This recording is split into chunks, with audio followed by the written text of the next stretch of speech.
ధర్మరాజు గారు రాజసూయ మహాయాగం చేద్దాం అనుకుని నిశ్చయించుకున్నారు. దానికి కారణం నారదుల వారు, మీ నాన్నగారు నీకు ఆజ్ఞ ఇచ్చారయ్యా, నువ్వు మానవలోకానికి వెళ్ళినప్పుడు మా పుత్రుడు కనుక కనబడినట్టయితే రాజసూయ మహాయాగం చేసి మమ్మల్ని ఉద్ధరించమని చెప్పవయ్యా అని చెప్పి యమధర్మరాజు గారి సభలో ఉన్న తండ్రి అయిన పాండు మహారాజు నారదుడి ద్వారా వర్తమానం పంపించారు ధర్మరాజు. ధర్మరాజుకి ఇది తండ్రి యొక్క ఆజ్ఞ, తప్పకుండా చేయాలి. రాజసూయం అంటే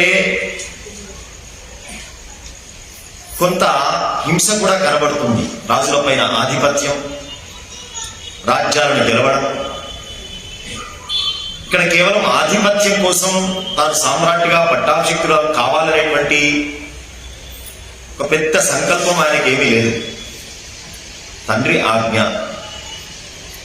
దానికోసం రాజసూయ మహాయాగం చేద్దామని నిర్ణయించుకున్నారు ధర్మరాజు. సామాన్యమైన విషయం కాదు. వేలలో మాత్రమే లెక్క పెట్టవచ్చు రాజసూయ మహాయాగం చేసిన వాళ్ళ గురించి. అన్ని యాగాల్లాగా సామాన్యంగా ఉండేటువంటి విషయం కూడా కాదు అది. అందుకే ఆర్థిక బలం, అంగబలం, సాధ్యాసాధ్యాలు అన్ని ఆత్మ విమర్శ చేసుకున్నారు ధర్మరాజు. ఇంత గొప్ప ఉత్కృష్ట విశేషమైనటువంటి కార్యక్రమం చేపట్టబోతున్నాం కాబట్టి పరమాత్మ యొక్క సలహా, పరమాత్మ యొక్క ఆజ్ఞ, నిర్ణయం ప్రకారం నడవాల్సి ఉన్నది కాబట్టి ద్వారకాధీశుడైనటువంటి పరమాత్మ దగ్గరికి ఒక దూతను పంపించారు. పరమాత్మ వచ్చారు. పరమాత్మ ఎదుట తన సంకల్పాన్ని నివేదించారు ధర్మరాజు గారు. కృష్ణయ్య అన్నారు, రాజసూయ మహాయాగం చేసేటువంటి ధైర్యం, అర్హత, యోగ్యత అన్ని లక్షణాలు ఇప్పుడున్నటువంటి కాలంలో నీకు ఉన్నాయ్యా. కానీ ఒక్క అడ్డు మాత్రం మనం తొలగించుకుంటే ఇక రాజసూయ యాగానికి ఎటువంటి విఘ్నం లేదు అన్నారు. స్వామి చెప్పండి. మగధ దేశాధీశుడైనటువంటి గిరివ్రజపురాన్ని రాజధానిగా చేసుకుని పరిపాలిస్తున్న జరాసంధుని కనుక కొట్టగలిగితే, గెలవగలిగితే ఇక రాజసూయం అద్భుతంగా చేయవచ్చు. జరాసంధుడు సామాన్యుడు కాదు, మహాపరాక్రమవంతుడు. ఆ కాలంలో జరాసంధుడు ఒక ఆచార్య పీఠం. వాడికి లొంగనివాడు లేడు. దాదాపుగా విశ్వంలో ఉండేటువంటి రాజులందరినీ భయాన నయాన తన చెప్పు చేతుల్లో పెట్టుకున్నవాడు జరాసంధుడు, సామాన్యుడు కాదు. కాబట్టి మాయాన్ని మాయతోనే కొట్టాలి, అది మేము చూసుకుంటామన్నారు. పరమాత్మ వెళ్ళారు. భీముడి అర్జునుడిని తీసుకొని బ్రాహ్మణ వేషంలో వెళ్ళారు. యుద్ధ భిక్ష కోరారు. భీముడితో యుద్ధం చేద్దామని నిర్ణయించుకున్నాడు జరాసంధుడు. కార్తీక శుద్ధ పాఠ్యమి నాడు ప్రారంభమైంది యుద్ధం. కార్తీక శుద్ధ చతుర్దశి రాత్రిపూట జరాసంధుడిని సంహరించారు భీమయ్య. ఒక గడ్డిపోచను చీల్చినట్టుగా శరీరాన్ని 2 ముక్కలు చేసి పడేశాడు. జరాసంధుడు చచ్చాడు అనేటువంటి వార్త తెలియగానే లోకం చాలా సంతోషించింది. దుర్మార్గుడు పోయినాడంటే లోకమంతా ఆనందమే కదా. కాబట్టి కార్తీక శుద్ధ పౌర్ణమికి ఉన్న విశేషతలో ఇదొక విశేషం పండుగకి. ఇంకా చాలా కారణాలు ఉన్నాయనుకోండి. ఇక రాజసూయ మహాయాగం ప్రారంభమైంది. సమస్తమైనటువంటి రాజులందరూ కూడా కానుకలు తీసుకువస్తున్నారు. తన సోదరుని 4 దిక్కులకు పంపించారు. 4 దిక్కుల్లో ఉండేటువంటి రాజులందరినీ కూడా ధర్మరాజు ఇంద్రప్రస్థంలో కూర్చోబెట్టి ఆ కార్యాన్ని సాధించుకొని వచ్చారు తమ్ముళ్ళు. మొత్తం విశ్వమంతా ఇప్పుడు ధర్మరాజు గారి యొక్క ఆధిపత్యంలోకి వచ్చేసింది. కొంతమందిని యుద్ధం చేసుకుని లొంగదీస్తున్నారు. కొంతమంది పాండవుల పైన ఉన్నటువంటి విశేషమైన అభిమానంతో కానుకలు సమర్పించారు. ఇలా మొత్తానికైతే విశ్వమంతా ఆధిపత్యానికి వచ్చింది. గొప్ప గొప్ప కానుకలు తీసుకువచ్చారు తమ్ముళ్ళు. అందరికంటే ఎక్కువగా అర్జునుడు ఎక్కువగా కానుకలు పట్టుకోవచ్చాడు. అర్జునుడు తెచ్చినటువంటి కానుకలు వజ్రాలు, రత్నాలు రాసులుగా పోస్తే అర్జునుడు కనబడడం లేదట. ఎక్కడ ఉన్నాడు రా అర్జునుడు? అదిగో అక్కడ ఉన్నాడు. ధర్మరాజు గారు పిలిచారు, ఇంత గొప్ప ధనాన్ని గెలుచుకుని వచ్చావు కదా ధనంజయ. ఈ టైటిల్ అన్నగారు ఇచ్చినటువంటి టైటిల్. అందరికీ ఆహ్వానాలు పంపించారు. భీష్మ, ద్రోణ, కృప, తండ్రి గారైనటువంటి ధృతరాష్ట్ర చక్రవర్తి సకుటుంబ సపరివార సమేతంగా విశ్వంలో ఉన్నటువంటి సమస్తమైనటువంటి రాజులందరికీ కూడా రాజసూయ మహాయాగానికి ఆహ్వానాలు వెళ్ళిపోయినాయి. వస్తున్నారు రాజాది రాజులంతా. గాంధార రాజైనటువంటి సుబలుడు, శకుని, అచరుడు, వృషకుడు, శల్యుడు, భూరి, చరుడు, అశ్వత్థామ, శాల్వ, ద్రుపద, ఆంధ్రదేశపు రాజులు. ఆంధ్ర అనేటువంటి పదం మహాభారత కాలంలోనే వేదవ్యాసుల వారి యొక్క మహాభారతంలో ఉన్నది. ఇక మనం ఎటు పక్షం వహించాం కురుక్షేత్రంలో అనేది యుద్ధం ప్రారంభమైన తర్వాత చూసుకుందాం. మనం ఏ పార్టీ అయ్యా. విరాట మహారాజు గారు కూడా వచ్చి ఉన్నారు. ఇలా చక్కగా రాజసూయ మహాయాగం కొనసాగుతూ ఉన్నది. వచ్చినటువంటి పెద్దవారైనటువంటి తాతగారు, తండ్రి అయినటువంటి ధృతరాష్ట్ర చక్రవర్తిని నమస్కారం చేస్తూ, మీ అనుగ్రహంబున చేయంగ కడిగితి ఇం మహాధ్వరంబు. మీ ఆశీర్వాదంతో తలకెత్తుకున్నానయ్యా ఈ యజ్ఞం. లేకుంటే సామాన్యుణ్ణి, మీ ఆశీర్వాద బలం లేకుంటే నా వల్ల అవుతుందా? పెద్దల యందు విశేషమైన అభిమానం, గౌరవం ఇలా చూపించాలి పిల్లలు. ఇంత సామర్థ్యం ఉన్నా పెద్దల యొక్క ఆశీర్వాద బలంతోనే, భగవంతుని యొక్క అనుగ్రహంతోనే నేను నడుస్తున్నాననేటువంటి ఒక కృతజ్ఞత భావం, గౌరవ భావం ప్రదర్శించారు. అంత వినయ సంపన్నుడు ధర్మరాజు. స్వామి, ఈ మహాయాగమంతా ఇది మీరే నిర్వహించాలి, మీరే యజమానులు, ఇక్కడ నేను కాదు అనగానే చాలా సంతోషపడ్డారు. ఏం చేయమంటావయ్యా అన్నారు. అయ్యో, మీకు నేను చెప్పేవా అన్నా, మీరు ఏది కావాలంటే అది చేయవచ్చు, మీరు మమ్మల్ని ఆజ్ఞాపించాలి అని చెబుతూనే ధర్మరాజు గారు, లేదయ్యా ఈ పని కొంచెం నీకు వ్యవహారం తెలిసిన వాడివి కాబట్టి ఎవరు ఏది చేస్తే బాగుంటుందో చెప్పవయ్యా అంటే, అప్పుడు ధర్మరాజు గారు ఒక్కొక్కరికి ఒక్కొక్క బాధ్యత వినయంగా అప్పచెప్తూ ఉన్నాడు. చిన్నవాళ్ళనైతేమో ఆజ్ఞతో అప్పచెప్తూ ఉన్నాడు, పెద్దవారికి గౌరవంగా అప్పచెప్తూ ఉన్నాడు. వర్క్ డిస్ట్రిబ్యూషన్ చేసే విధానం కూడా ఉంది. దక్షిణలు, దానాదులు, బ్రాహ్మణులు వచ్చిపోయే వాళ్ళందరికీ కూడా కృపాచార్యుల వారు పైపెత్తున అన్ని చూసుకోవాలి. ఏ బ్రాహ్మణుడికి ఎంత దక్షిణ ఇవ్వాలి, వాళ్ళని ఎట్లా స్వాగత సత్కారాలు చేయాలి. అతనికి తోడు అశ్వత్థామ. కృపాచార్యుల వారు వచ్చినటువంటి బ్రాహ్మణులందరికీ కూడా వసతులు, దక్షిణలు అన్ని వారిద్దరు చూసుకుంటున్నారు. ఇక భీష్మాచార్యుల వారు, ద్రోణాచార్యుల వారు పైపెట్టిన కార్యకార్య విచారణ, ఏది చేయాలి, ఇప్పుడు ఏ సందర్భంలో ఏం చేయాలి, ఇవన్నీ కూడా వారు. ఇక సకలమైనటువంటి వస్తు వినియోగం, మొత్తం స్టోర్ అంతా విదురునికి చెప్పారు. ఏ వస్తువు కావాలన్నా ఆయనే. ఇక వచ్చిన వాళ్ళందరూ కూడా సామాన్యంగా రారు కదా, వట్టి చేతులతో వెళ్ళకూడదు. యజ్ఞానికి కానీ, దైవం దగ్గరికి కానీ, రోగి దగ్గరికి కానీ, బాలింత స్త్రీ దగ్గరికి కానీ, అధికారి దగ్గరికి కానీ, ఇలా కొన్ని స్థానాల్లో రిక్తహస్తేన నోపేయ, వట్టి చేతులతో వెళ్ళకూడదు, పిల్లల దగ్గరికి వెళ్ళినా. కాబట్టి యజ్ఞయాగాదులకు వచ్చేటువంటి మహారాజులు తెచ్చే కానుకలు ఏవైతే ఉన్నాయో ఆ కానుకలు తీసుకోవడానికి దుర్యోధనుడిని పెట్టారు. పెద్దగా కష్టపడేది ఏం లేదు, ఇచ్చింది తీసుకోవడమే కదా. వాడి దగ్గదే అని పాపం కష్టపెట్టకుండా ఉండేటువంటిదని పెట్టినాడు. కానీ అదే పెద్ద తలకాయ ఉంచింది పాపం ధర్మరాజు గారు.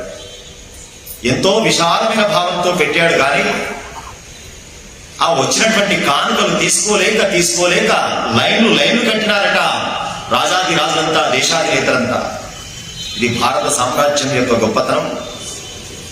ద్వాపరయుగ కాలంలో, మహాభారత సమయంలో భారతదేశం యొక్క వైభవం ఉంది. ప్రపంచంలో ఉండే ప్రతి దేశం వాడు లైన్లు కడితే ఆ కానుకలు తీసుకోవడానికి దుర్యోధనుడికి చేతులు నొప్పి పెట్టాయి. ఇన్ని కానుకలు అది చూసి కళ్ళల్లో నిప్పులు పోసుకున్నాడు దుర్యోధనుడు. అదే ప్రధానమైన కారణం. ఒక వ్యక్తి యొక్క వైభవాన్ని చూసి సంతోషపడాలి. ఆత్మవత్ సర్వభూతేషు యపశ్యతి సపండితః మాతృవత్ పరదారేషు పరద్రవ్యేషు లోష్టవత్. మన సంస్కృతిలో 3 ముఖ్యమైన విషయాలు చెప్పినారు. పరదారేషు మాతృవత్, ఇతర స్త్రీలను చూస్తే తల్లిలాగా భావన చేయమన్నారు. పరద్రవ్యేషు లోష్టవత్, ఇతరుడి యొక్క వైభవాన్ని చూస్తే మామూలుగా రోడ్డు మీద వెళ్తూ ఉంటే రాళ్లను కంకర రాళ్లను ఏ విధమైనటువంటి నిర్లిప్త భావంతో పట్టించుకోమో అలాగా ఎదుటి వ్యక్తి యొక్క వైభవాన్ని చూసి కూడా పట్టించుకోకూడదు. ఆత్మవత్ సర్వభూతేషు, తనలాగా ఇతర జీవులను చూడమన్నారు. తనకు బాధ కలిగితే ఏ రకంగా అయితే ఉంటుందో ఇతర జీవుడికి కూడా అదే బాధ ఉంటుంది కదా. కాబట్టి ఎవరిని నొప్పించకూడదు. ఈ 3 సూత్రాలే మన భారతీయ సంస్కృతిలో చాలా విశేషమైనది. పశ్యతి సపండిత, చదువుకున్నవాడు కాదయ్యా పండితుడు, ఈ 3 చక్కగా జీవితంలో అనుభవం పెట్టుకున్నవాడు పండితుడు అన్నారు శాస్త్రం. ఇది ప్రధానమైనటువంటి కారణం ఈర్ష్య, అసూయ కురుక్షేత్రానికి మూలభూతమైనటువంటి కారణం. ఇక సంజయుని వచ్చేటువంటి రాజుల యొక్క సత్కారాలు, వాళ్ళకు కావలసినటువంటి వివిధ ఏర్పాట్లన్నీ కూడా సంజయుడికి ఉపజెప్పారు. ఈ రకంగా చక్కగా రాజసూయ మహాయాగం ప్రారంభమైంది. వేదవ్యాసుల వారు బ్రహ్మస్థానంలో ఉన్నారు, సుసాముడు అనే మహర్షి ఉద్గాత స్థానంలో ఉన్నారు, యాజ్ఞవల్క్య మహర్షి అధ్వర్య స్థానంలో ఉన్నారు, పైల ధౌమ్యులు హోతల స్థానంలో ఉన్నారు. అఖండంగా, అద్వితీయంగా, అద్భుతంగా, అనూహ్యంగా, విశేషంగా, వైభవంగా, విశిష్టంగా, విలక్షణంగా రాజసూయ మహాయాగం ప్రారంభమైంది. బ్రహ్మ విధులైన నిఖిల బ్రాహ్మణ సంఘముల చేత పరివేష్టితుడై బ్రహ్మణ్యుడొప్పే. సమస్తమైనటువంటి దేవతలు ఋషుల మధ్యలో ఉన్నటువంటి బ్రహ్మగార అన్నట్టుగా కనబడుతున్నాడట యజ్ఞవాటికలో దీక్షితులైనటువంటి ధర్మరాజు గారు. నన్నయ్య గారు అన్నారు, ధర్మమే ఒక ఆకారం దాల్చి వచ్చి యజ్ఞం చేస్తున్నదయ్యా, ఇక్కడ అది సామాన్యమైన విషయమా? ధర్మదేవతే యజ్ఞం చేస్తున్నది కదా. యజ్ఞం ప్రారంభమైపోయింది. యజ్ఞం లోపల ఒక విధానం ఉన్నది, అగ్రపూజ. అగ్రపూజ అంటే మొదలు గౌరవం, మొదటి తాంబూలం, గౌరవించే క్రమం ఒకటి ఉన్నది శాస్త్రంలో. వచ్చిన వాళ్ళు పండితులు ఎంతమంది ఉన్నా గౌరవించడానికి ప్రోటోకాల్ అంటాం దాన్నే, ప్రతి దాంట్లో ఉంటుంది. వచ్చిన వాళ్ళని ఏ రకంగా సన్మానించాలి అంటే వయస్సు, జ్ఞానము, ఇవన్నీ లక్షణాలు మనం చూడాలి. కానీ వయస్సు కంటే ఎక్కువ జ్ఞాన విషయానికి మనం ప్రాధాన్యత ఇవ్వాలి. ధర్మరాజు గారు ఇంతమంది వచ్చారు, మహారాజులు వచ్చారు, గురువులు ఉన్నారు, బ్రాహ్మణులు ఉన్నారు. మరి ఎవరికి అగ్రపూజ చేయాలి? మొట్టమొదటి సన్మానం, మొట్టమొదటి తాంబూలం ఎవరికి ఇవ్వాలి? పెద్ద సమస్య ఇది. వాస్తవం చెప్పాలంటే ఇంతమంది వచ్చి కూర్చుంటే ఎవరికి ఇవ్వాలంటే, అందుకోసం సర్వధర్మాలు తెలిసినవాడు, కుటుంబ వ్యవహారాల్లో కూడా కుటుంబ ఆచారాలు బాగా తెలిసినవాడు, ఇంటి ఆచారాలు తెలిసినవాడు, లౌకిక, వైదిక, శాస్త్రీయ సమస్తమైన ధర్మాలు తెలిసినవాడు భీష్మాచార్యుల వారు. కాబట్టి తాతగారు ఎవరికి చెప్తే వాళ్ళకే స్టార్ట్ చేద్దాం, మరదేం బాయ్ అనుకున్నాడు ధర్మరాజు. తాత, మరి మర్యాద ప్రకారం అగ్రపూజ చేయాలి కదా, ఎవరికి చేయమంటారు మొట్టమొదలు అన్నారు. ఇంకా ఎవరికి ఏమిట్రా, ఇంకా ఆలోచన ఉన్నదా? అర్జనాభుడుండ అర్జంబునకు ఇందు అర్హులరు కలరే. అర్జనాభుడుండ సాక్షాత్ కృష్ణ పరమాత్మ ఉన్నప్పుడు ఇంకొకటి గురించి అసలు విచారణ చేయాల్సిన అవసరం లేదు. ఇంకోటి గురించి ఆలోచన ఎందుకు చేస్తున్నావయ్యా అన్నాడు. యజ్ఞం లోపట ఆచార్యుడు, ఋత్వికుడు, సంయోక్త, స్నాతకుడు, ప్రియమైన మిత్రుడు, రాజు, ఈ 6గురిలో ఎవరికో ఒకరికి అగ్రపూజ చేయాలి. వాస్తవంగా ప్రియమైన మిత్రుడు ఉన్నాడనుకోండి, వాడితో మొదలు పెట్టవచ్చు. బాగా గొప్ప చక్రవర్తి ఉన్నాడనుకోండి, అతనితో మొదలు పెట్టవచ్చు. మంచి చదువుకున్నటువంటి ఋత్విక్ ఉన్నాడనుకోండి, అతనితో మొదలు పెట్టవచ్చు. ఈ 6 స్థానాలను గణన చేసి అగ్రపూజ చేయమన్నారు. కానీ ఒక్కొక్కరి దగ్గర ఒక్కొక్క లక్షణం ఉన్నదయ్యా. 6 ఉన్న పెద్ద మనిషి మన దగ్గర ఉన్నాడు, ఇంకా ఆలోచించడం ఎందుకయ్యా? కాబట్టి చక్కగా కృష్ణ పరమాత్మతో అగ్రపూజ ప్రారంభించావయ్యా అన్నాడు. పరమాత్మ దగ్గరికి వచ్చారు. అగ్రపూజ తాంబూలం ఇద్దామని దగ్గరికి రాగానే అదే సభలో ఉన్నాడు శిశుపాలుడు, చేది దేశపు రాజకుమారుడు, దమఘోషుని యొక్క పుత్రుడు, సాత్వతి అని చెప్పి తన మేనత్త కొడుకు. వసుదేవునికి చెల్లెలున్నారు, ఆ చెల్లెల్లో సాత్వతి అని ఒక అమ్మాయి. ఆ అమ్మాయి యొక్క కుమారుడు, మేనత్త కొడుకు. చిన్నప్పటి నుంచి శిశుపాలుడికి కృష్ణ పరమాత్మ అంటే పరమ ద్వేషం. వాస్తవంగా ఆయన వచ్చే పెద్ద గొడవ వేసింది లేదు. ఇది ఆస్తి పంపకాల దగ్గర వచ్చిన గొడవ కాదు. కనీసం మాట ముచ్చట ఇప్పుడు జరిగిన సన్నివేశాలు కనబడవు. ఎందుకయ్యా అన్నారు. అందుకే స్నేహం ఎవరికి కుదురుతుందంటే ఎవరికైతే సేమ్ ఫీలింగ్స్ ఉంటాయో వాళ్ళ స్నేహం స్ట్రాంగ్ గా ఉంది. శిశుపాలుడు కూడా దుర్యోధనుడిలాగే కృష్ణ పరమాత్మ గురించి అందరూ గొప్పగా చెప్పుకుంటున్నారు. చిన్నప్పటి నుంచి ఆయన లీలలు స్టార్ట్ చేస్తున్నాడు కదండి. పూతన బకాస ఎన్ని లీలలు ఉన్నాయి పరమాత్మవి. అందరూ చాలా గొప్పగా చెప్పుకుంటూ ఉంటే అది విని నచ్చక లోపల ఒక ద్వేషం పెట్టుకున్నాడు. కొంతమందికి అకారణంగా ద్వేషం ఉంటుంది. మనం ఏం చేయకున్నా, మనం వాడితో మాట్లాడుకున్నా వాడికి ఎందుకో మనం చూస్తే పడదు. ఇది ఎందుకయ్యా ఇట్లా ఉన్నది అన్నారు. జననాంతర సౌహృదాని. ఒకరు చూస్తే మనతో పరిచయం లేకుండా మాట్లాడాలనిపిస్తుంది, ఒకరు చూస్తే అసలు మన ముఖమే చూడకుండా. ఎందుకు అన్నారు. ఎక్కడో ఉన్నదయ్యా మీకు బ్యాక్గ్రౌండ్, అక్కడ ఎక్కడో ఉన్నది కాబట్టి ఇక్కడ ఆ ఫీలింగ్ కలుగుతున్నది అంటారు శాస్త్రం. ఇక్కడ కూడా శిశుపాలుడి పరిస్థితి ఈర్ష, అసూయ. లేచాడు శిశుపాలుడు. భీష్మాచార్యుల వారు వయస్సు చాలా పెద్దదైపోవడం వల్ల నీకు ఆలోచన సరిగా రానట్టుగా ఉన్నది. రిటైర్మెంట్ ఏజ్కి వచ్చారు మీరు కాబట్టి మీ మాటలు ఇలా ఉన్నాయ్యా. అగ్రపూజ తాంబూలం కృష్ణుడితో మొదలు పెట్టారా? ఏమి గొప్పతనం ఉన్నదని కృష్ణుని మొదలు పెట్టారు. అవనీనాథులనేకులుండగా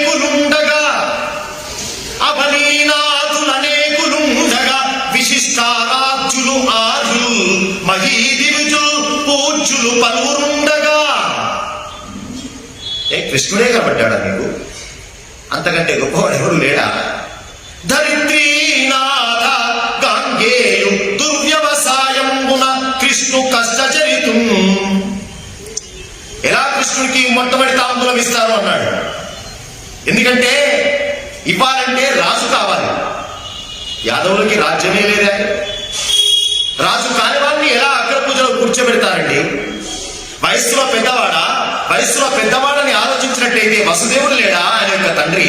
ద్రుపద చక్రవర్తి లేడా? ద్రోణాచార్యుల వారు లేరా? కృపాచార్యుల వారు లేరా? వేదవ్యాసుల వారు లేరా?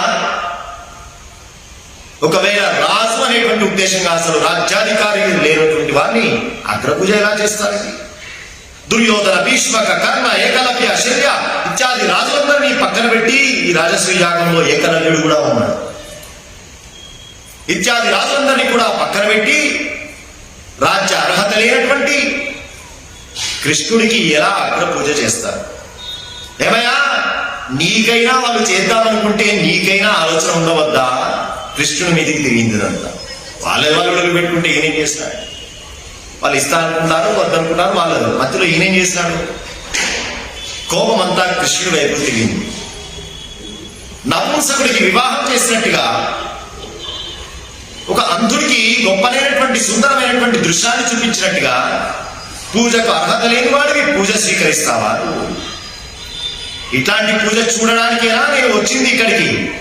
ధర్మరాజా, మేమేదో కానుకలు పంపించాం, రాజసూయ మహాయాగానికి వచ్చామంటే ఇలాంటి దృశ్యాలు చూడడానికి కాదయ్యా, నీ మీద ప్రేమతో వచ్చాం.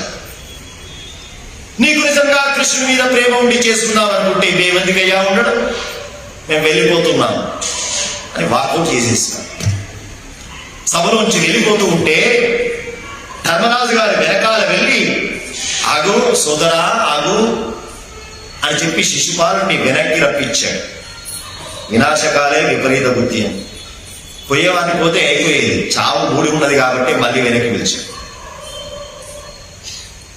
సోదరా ఆగు ఆగు అని చెప్పి ధర్మరాజు గారు వెళ్తూ ఉన్నటువంటి శిశుపాలుని వెనక్కి పిలిచారు. భీష్మాచార్య వారు అంటున్నారు, ఎందుకయ్యా ధర్మరాజా మళ్ళీ వెనక్కి పిలుస్తున్నావు పోయేవాడిని? పోని, ఆయన ఒక్కడు లేకుంటే యాగం ఏమైనా ఆగుతుందా? వెళ్తే వెళ్ళని. కృష్ణ పూజను అభినందించిన వాడిని ఇక్కడ ఉండాల్సినటువంటి అవసరమే లేదు. నేను మళ్ళీ చెప్తూ ఉన్నాను, వయస్సు, జ్ఞానం, ఇవన్నీ విషయాలు పక్కన పెట్టండి. అన్నిటికంటే విశిష్టుడు కృష్ణ పరమాత్మ, వాసుదేవుడు. కాబట్టి ఆయనతోటే ప్రారంభం కావాలి. వృద్ధులు 1,00,000 ఉన్నను, వృద్ధులు 1,00,000 ఉన్నను, బుద్ధియ ఎవ్వారికి వారి పూజింపంగా. ఇద్ధరణీషులలో గుణబుద్ధుడని పూజించితిమి త్రివిక్రము భక్తి. మాకంటే వయసులో చిన్నవాడైనా మహా గొప్పనైనటువంటి జ్ఞాని కాబట్టి ఆయనకి మేము పూజా కార్యక్రమం ప్రారంభిద్దామనుకుంటున్నాం అని భీష్మాచార్యుల వారు అన్నారు. అనగానే శిశుపాలుడికి ఇంకా కోపం తగ్గలేదు. ఏమయ్యా, ఏం మాట్లాడుతున్నావు? ఏం గొప్పతనం ఉన్నది? ఒక చిన్న పక్షిని చంపినవాడు గొప్పవాడైపోయినాడా? భాగవతంలో వస్తాయి కదండి లీలలు, బకాసుర సంహారం. ఒక చిన్న కొంగను చంపితే హీరో అయిపోయినాడా? ఒక చీమల పుట్ట లాంటి దాన్ని ఒక చేతితో ఎత్తితే నాయకుడు అయిపోయినాడా? శిశుపాలుడి వ్యంగ్య మాటలు. చీమల పుట్టనట్ట గోవర్ధనగిరి. ఒక చీమల పుట్టను ఎత్తినవాడు గొప్పవాడైపోయినాడా? ఒక గుర్రాన్ని చంపినవాడు కేశి అసురుడని వస్తాడు భాగవతం. ఒక గుర్రాన్ని చంపినవాడు గొప్ప నాయకుడైపోయినాడా? 2 చెట్లను బండిని కూలగొడితే గొప్ప బలవంతుడైపోయినాడా? ఏం మాట్లాడుతున్నావయ్యా? నీ పరిస్థితి ఏమిటో చెప్పనా? ఒక ముసలి పక్షి చాతగా అవడం లేదు. చాతగానటువంటి స్థితి లోపట చెట్టు మీద ఉన్నటువంటి మిగతా పక్షులు దయతోటి, నీకు ఎట్లాగో చాత కావడం లేదు కదా, మా గుడ్లన్నింటినీ కూడా కాపలా కాస్తూ ఉండు, మేము తెచ్చింది ఎంతో కొంత నీకు పెడుతూ ఉంటాం అని చెప్పి ఆ ముసలి దానిపైన అమితమైనటువంటి విశ్వాసంతో దాని మాటలు నమ్మి తమ గుడ్లను ఒప్పజెప్పిపోతే రోజుకొక గుడ్డు విశ్వాసాన్ని బద్దలు కొడుతూ ఉన్నట్టుగా రోజుకొక పక్షిని తిని చివరికి ఆ పక్షుల చేతిలో చచ్చింది. ఆ ముసలిదానిలాగానే ఉంది. ఏం మాట్లాడుతున్నావు? మాటకేమైనా కొంతన ఉన్నదా? చెప్పుకుంటున్నావు చాలా ధర్మాత్మునివని, బ్రహ్మచర్య వ్రతంలో ఉన్నానని. నీదో ధర్మం. యద్ధారయసి మోహాత్వా క్లీబత్వాత్వా న సంశయః. బ్రహ్మచారి, అఖండ బ్రహ్మచర్య వ్రతం. భీష్మ దేవవ్రతుడనే పేరు భీష్ముడిగా మారింది. గొప్పవాడే అని చెప్పుకుంటున్నారు. నాకు తెలిసి నువ్వు నపుంసకుడివి కావచ్చు, అందుకే బ్రహ్మచర్య వ్రతం పాటిస్తూ ఉన్నావు. ఈ రకంగా భీష్మాచార్యుల వారిని అనేకంగా దూషణ చేస్తూ ఉంటే భీముడు లేచాడు. వాస్తవంగా భీముడికి శిశుపాలుడికి అభిమానం ఉన్నది. భీమయ్య తూర్పు దిశకు ఉండేటువంటి రాజులందరినీ గెలవడానికి పోతే, ఈ చెరి దేశానికి వెళ్తే శిశుపాలుడు 1 నెల తమ్ముడు వచ్చాడని చెప్పి చక్కగా ట్రీట్మెంట్ చేస్తాడు. మంచి అభిమానమే ఉన్నది. కానీ ఈ మాటలు చూసి తట్టుకోలేక భీముడు లేచాడు. భీష్మాచార్యుల వారు ఆపారు. ఆయన మనకెందుకురా, ఈ కేసు డీల్ చేసే పెద్ద మనిషి ఇక్కడే ఉన్నాడు.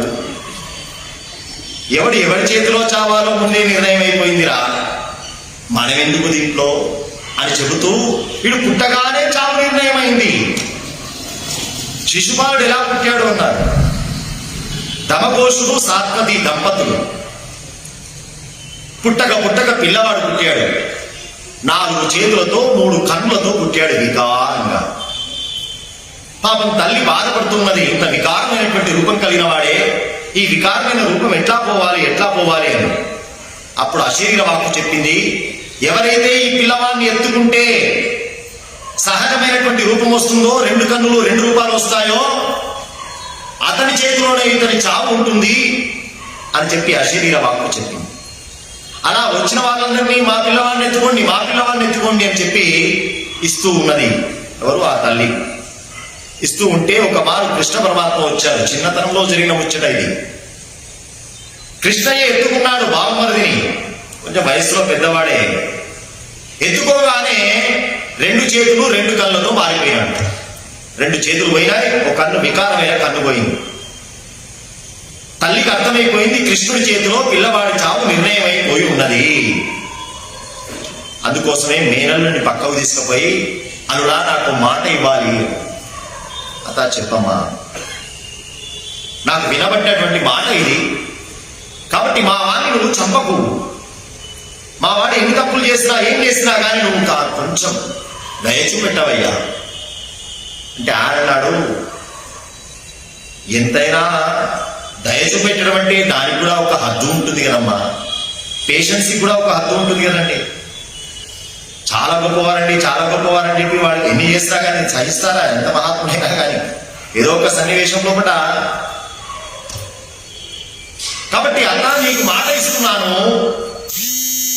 అపరాధశతం క్షామ్యం, 100 దోషాల వరకు ఏమి చేసినా నేనేం మాట్లాడు. 100 దోషాలు అయిపోయిన తర్వాత మాత్రం ఇక ఈ మాటను నేను మాత్రం స్వీకరించాను.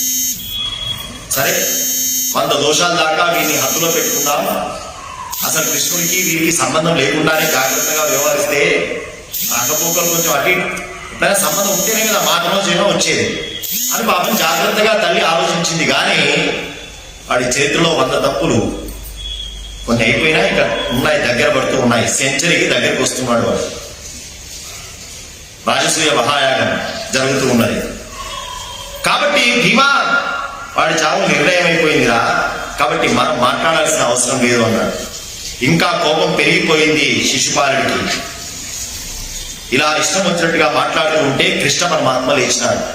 ఓపికతో సహనంతో 100 తప్పుల దాకా క్షమిస్తానని చెప్పి మాట ఇచ్చినటువంటి పరమాత్మ ఒక్కసారి ఆ సభాభవనంలో లేచినాడు.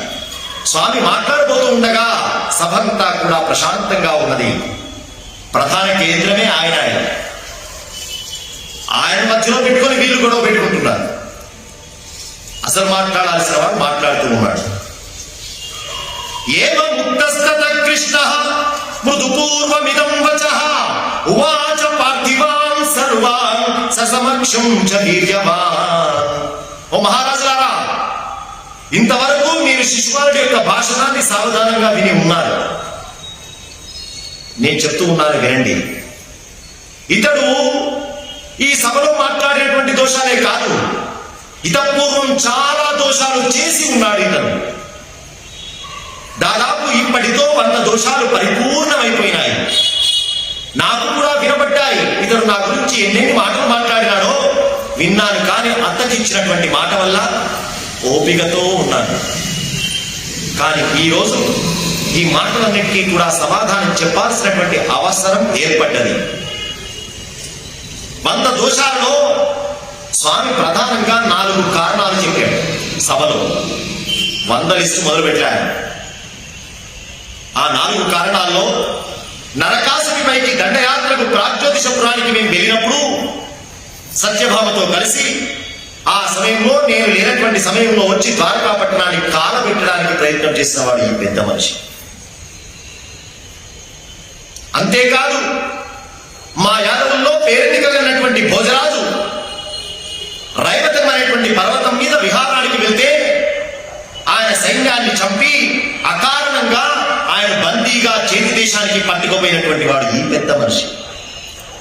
భోజరాజుతో వైరం లేదు, నా మీద పడాయి చూపించడానికి, నన్ను భయపెట్టడానికి ఒక ప్రయత్నం చేసి ఉన్నాడు.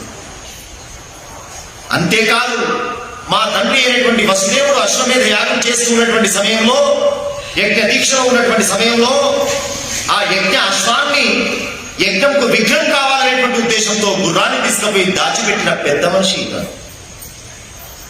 అంతేకాదు మా యాదవుల్లో అతిరథుడైనటువంటి బబ్రుడు అనేటువంటి వాడు భార్యతో చక్కగా విహరిస్తూ ఉంటే ఆ భార్యను అపహరించిన వాడు ఈ పెద్ద మనిషి.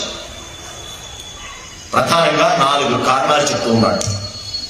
కాబట్టి ఇక ఇతనికి బ్రతకడానికి అవకాశం లేదు. చిట్ట చివరి తప్పు ఏం చెప్పినాడంటే ఇతరుడి యొక్క ఇల్లాలని అపహరించిన వాడికి మరణశిక్షే. చరిత్ర రామావతారం.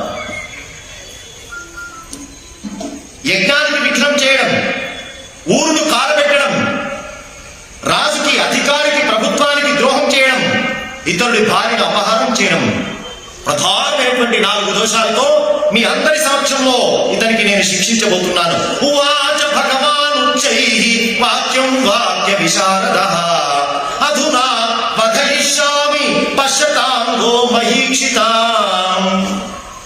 శిక్షించేటప్పుడు ఎందుకు శిక్షిస్తున్నామో చెప్పాలి, అది ధర్మం. పరమాత్మ చెప్పారు. ఎవరు అడ్డుకోలేదు, ఎవరు కూడా అడ్డుపడలేదు, తప్పు అని చెప్పలేదు. సమయం ఇచ్చాడు పరమాత్మ అందరికీ, ఎవరు మాట్లాడలేదు. నిర్ణయం సరైనదే అనుకొని ఏవముక్త్వా యదుశ్రేష్ఠ చేది రాజస్య తక్షణాత్ వ్యపాహరతు శిరకృత్తః చక్రేణ అమిత కరుషణః. పరమాత్మ ఒక్కసారి ధ్యానం చేసుకోగానే దేదీప్యమానమైనటువంటి సహస్రాల చక్రం, సుదర్శన చక్రం రానే వచ్చింది చేతిలోకి. ఆ చక్రాన్ని ధ్యానం చేసి శిశుపాలుని వైపు వదిలిపెట్టినాడు. స పపాత మహాబాహు వజ్రాహత ఇవాచలః తతశ్చేది పతేర్దేహాత్ తేజోగ్రం దదృశు నృపాః. శిరస్సు నరకబడ్డది. ఆ శిశుపాలుని యొక్క శరీరంలోంచి ఒక దివ్యమైనటువంటి తేజస్సు బయటికి వచ్చి అందరూ చూస్తూ ఉండగానే కృష్ణ పరమాత్మకి ప్రదక్షిణం చేసి కృష్ణ పరమాత్మలో లీనమైపోయింది శిశుపాలుడి యొక్క తేజస్సు. ఆశ్చర్యం! ఇంత దుర్మార్గంగా దూషించిన వాడు పరమాత్మ చేతిలో చావడం, అందులో చనిపోతే ఆ శరీరం నుంచి వచ్చిన తేజస్సు పరమాత్మలో లీనం కావడం. అక్కడ ఉండేటువంటి రాజులంతా ఆశ్చర్యపోతున్నారు ఈ సన్నివేశాన్ని గమనించి. ప్రధానమైనటువంటి ఇతివృత్తం కృష్ణావతారానికి రావడానికి ఒక మూలభూతమైన కారణం శిశుపాల వధ. పరమాత్మ రావడానికి 3 అవతారాలు. జయా విజయుడు అని చెప్పి వాళ్ళకి సనక సనందనాథుల యొక్క శాపవశాత్తు 3 సార్లు రాక్షస జన్మ ఎత్తాల్సినటువంటి ఆవశ్యకత ఉంటే పరమాత్ముడు ప్రార్థన చేసినారు ద్వారపాలకులైనటువంటి జయా విజయుడు. ఇంత గొప్ప స్థితి నుంచి బ్రాహ్మణుల యొక్క శాపవశాత్తు మేము మానవలోకంలో రాక్షసులుగా జన్మ ఎత్తబోతున్నాం స్వామి. సరే, అపరాధం చేసి ఉన్నాం, దానికి శిక్ష అనుభవిస్తాం. కానీ ఇంతకాలం సేవ చేసినాం కదా, మీ ద్వారా మాకు ఒక చిన్నది చెప్పండి రా అన్నాడు. శాపాన్ని మాత్రం తీసివేసేది లేదు సుమా, అది బ్రాహ్మణ శాపం. ఏం కావాలి? తొందరగా ఉద్ధరణ కావాలి, అది మీ చేతుల్లోనే కావాలి. ఇది ద్వారపాలకులైనటువంటి జయా విజయులు కోరుకున్నటువంటి కోరిక. అందుకే హిరణ్యాక్షుడు హిరణ్యకశిపుడిగా వచ్చారు. అదే జయా విజయులు. తర్వాత రావణ కుంభకర్ణులుగా వచ్చారు. ఇది 3వది. శిశుపాల దంతవక్త్రుడు, ఇది 3వ దానితో పరిసమాప్తి. ఇక్కడ జయుడి యొక్క ఉద్ధరణ, శిశుపాల వధ అంటే తన భక్తుడి యొక్క ఉద్ధరణ చేస్తున్నారు పరమాత్మ. అందుకోసమే ఆ దివ్యమైనటువంటి తేజస్సు వైకుంఠ ధామానికి వెళ్ళిపోయింది, అక్కడ జయుడి రూపకంగా వెళ్ళిపోయింది అన్నారు. పరమాత్మ అవతరించినటువంటి విషయంలో ధర్మ సంస్థాపనలో ఇది ఒక మూలమైనటువంటి కారణం. పరిత్రాణాయ సాధూనాం, బయటికి శిశుపాలుడు కనబడుతున్నాడు, కానీ పరోక్షంగా జయుడి యొక్క ఉద్ధరణ జరిగింది ఇక్కడ. అందుకే రాజులందరికీ కూడా ఈ విషయం అర్థం కాలేదు, ఆ తేజస్సు పరమాత్మలో ఎందుకు ఎలా లీనమైంది అనే విషయం.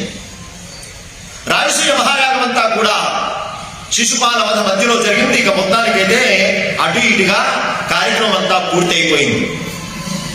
మహాయాగానికి వచ్చిన వాళ్ళందరికీ కూడా చక్కగా స్వాగత సత్కారాలు. ఇన్విటేషన్ ఎలా ఉన్నదో సెండ్ ఆఫ్ కూడా అలాగే ఉండాలి.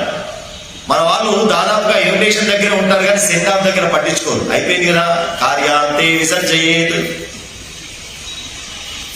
కానీ ఒక విధానం, గౌరవం, వెళ్ళేటప్పుడు కూడా ఆ రకమైనటువంటి మర్యాదతోనే రాజులందరినీ పంపించాడు ధర్మరాజు గారు. భీముడు భీష్మ ధృతరాష్ట్రాదుల్ని చక్కగా సాగనంపాడు. అర్జునుడు ద్రుపద చక్రవర్తిని సాగనంపాడు. నకులుడు గాంధార రాజు అయినటువంటి సుబలుణ్ణి సాగనంపారు.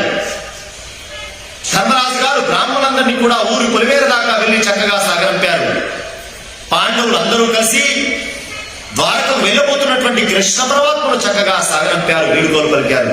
స్వామి, మీ దయ వల్ల రాజసూయ యాగం చేయగలిగినాను అని చెప్పి ధర్మరాజు గారు దండం పెట్టారు, చక్కగా సాగనంపారు.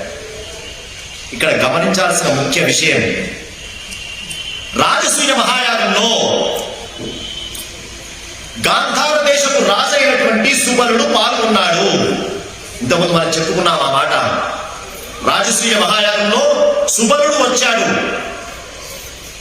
కొడుకులతో సహా వచ్చాడు. శకుని ఒక్కడే కొడుకు కాదు, ఇంకా ఉంది ఆయనకు సంతానం. ఒక్కడు ఇక్కడ వచ్చి చేరాడు హస్తినాపురానికి. ఎందుకు వచ్చి చేరాడో కూడా మనం చెప్పుకొని ఉన్నాం. మిగతా సంతతితో సుబలుడు వచ్చాడు. సుబలుడిని నకులుడు చక్కగా సాగనంపాడు. ఎందుకు ఈ మాట నొక్కి ఒక్కారిస్తూ ఉన్నామంటే, రాజసూయ మహాయాగం జరిగిన నెల రోజుల లోపల జూదం ప్రారంభమైంది. మన వాళ్ళు కథ చెప్పినారు.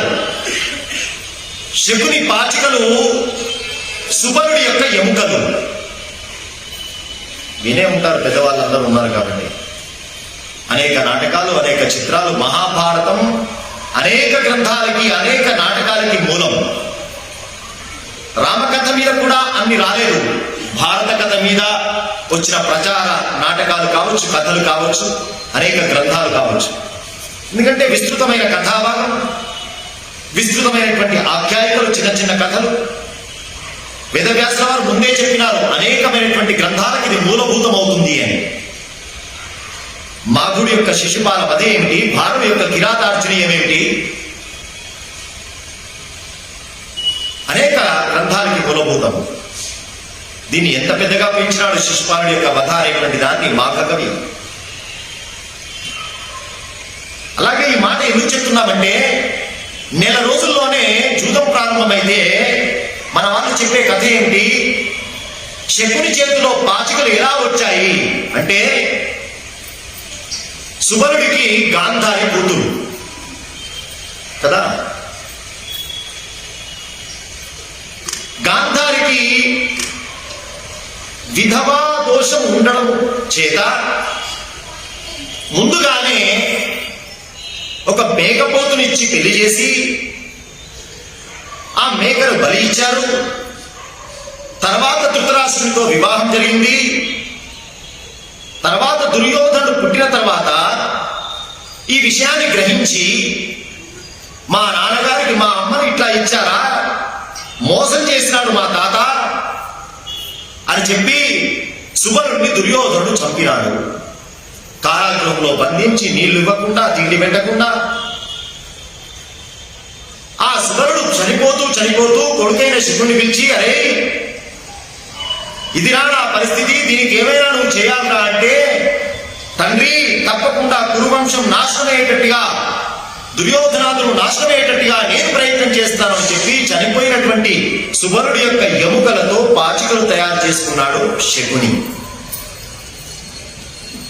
ఇది లోకంలో చాలా ప్రాచుర్యంలో ఉన్న కథ.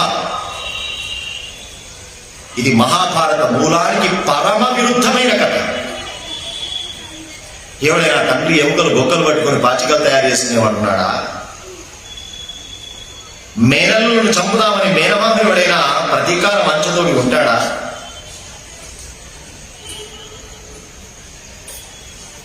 శకుని మాత్రమే ఎందుకు గెలిచాడు, ఈ రీజన్ అర్థం కాక దానికి ఒక పిట్ట కథ తగిలించినాడు. జూదంలో పందెం పెట్టినప్పుడు శకునే గెలుచుకుంటూ వెళ్ళాడు. వస్తుంది మనకి కథ. ఎందుకు గెలిచాడు శకునే అనే దానికి రీజన్ ఎక్కడా కనబడకపోయేసరికి ఏదో ఒకటి చెప్పాలి కాబట్టి దానికి ఒక పిట్ట కథ తగిలించినాడు మాస్టర్ మైండ్ తోటి. కానీ సత్యదూరమైన కథ ఇది, మూలానికి విరుద్ధమైన కథ. అందుకే ఇక్కడ చెప్తున్నాం, రాజసూయ మహాయాగానికి సుబలుడు వచ్చాడు. ఇప్పటికే యువకులైపోయినారు. దుర్యోధనాదులు పెళ్ళైపోయింది. ద్రౌపదితో పాండవులకి ఎంత వయసు ఉంటుంది చెప్పండి?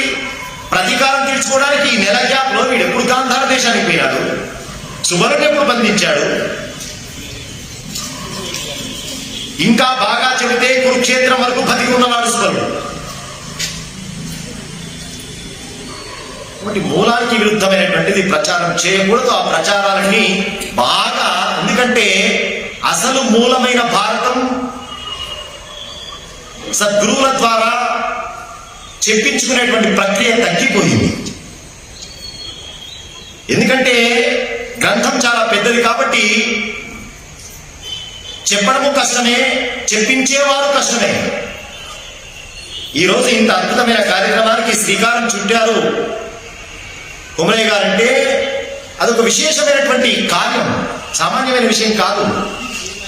18 రోజులు చెప్పడమే చాలా విషయం. మెల్లమెల్లగా చెప్పుకుంటూ వెళ్ళాలి సంగ్రహంగా.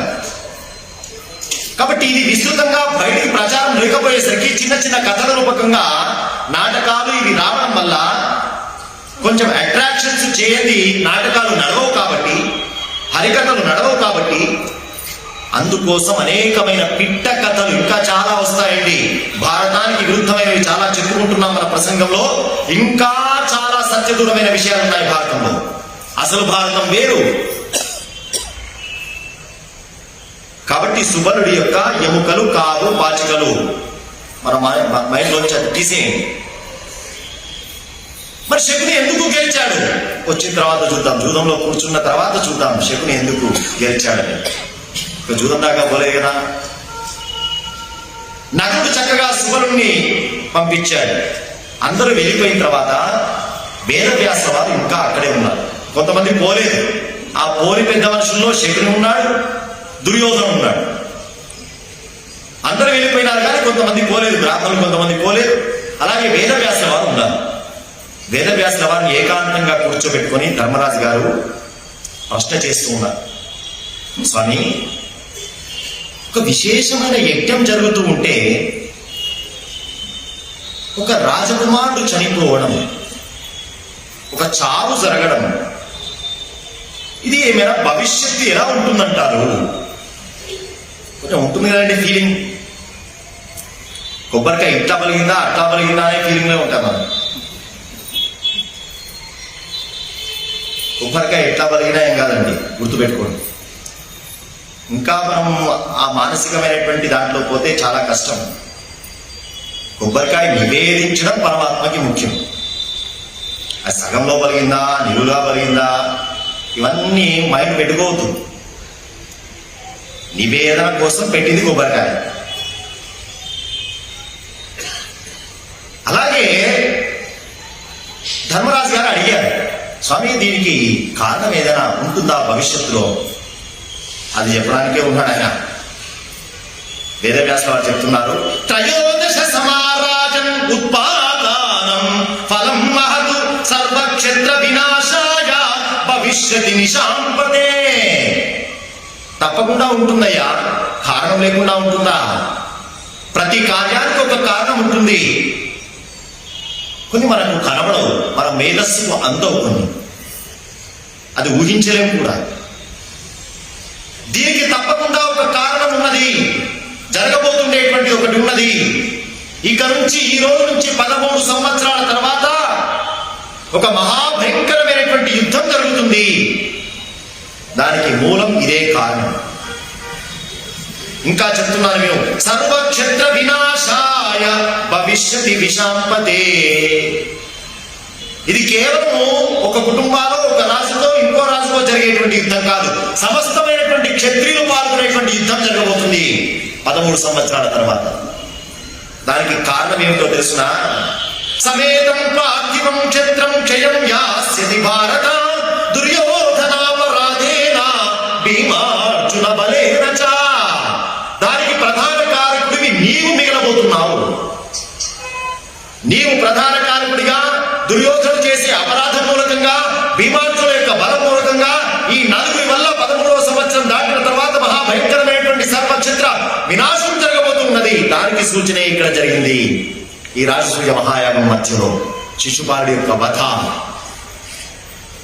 అంతేకాదు ధర్మరాజా, నీకు దానికి తగ్గట్టుగా ఒక సూచన కూడా నేను చెప్పబోతున్నాను. ఈ రోజు రాత్రి నీలకంఠుడు, వృషధ్వజుడు, మహాదేవుడు, శంకరుడు దక్షిణ దిక్కుకు చూస్తున్నట్టుగా నీకు ఈ రోజు కల కనబడుతుంది. పితృలోకాన్ని చూస్తూ ఉన్నట్టుగా రుద్రుడు, సర్వక్షేకారకుడు, లయకారకుడు, పితృదేవత దిశను చూస్తున్నట్టుగా ఈ రోజు నీకు స్వప్నం కనబడుతుంది. ఇది తథ్యం, జరిగేది ఇదే.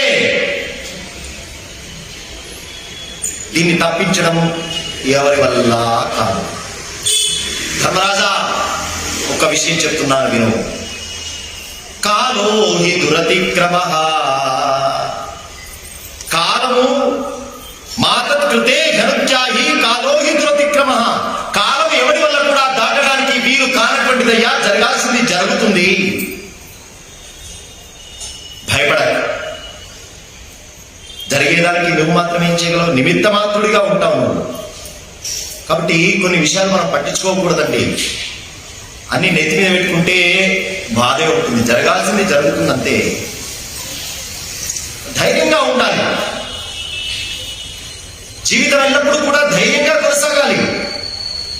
మన చేతిలో లేని విషయం గురించి మనం ఎప్పుడు కూడా ఆలోచించకూడదు.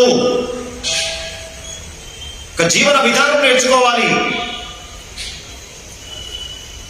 స్వస్తితేస్తు గమిష్యామి కైలాసం పర్వతం ప్రతి అప్రమత్త స్థితోదాంత పృథివీం పరిపాలయ. స్వస్తి, నీకు శుభమవుగాక.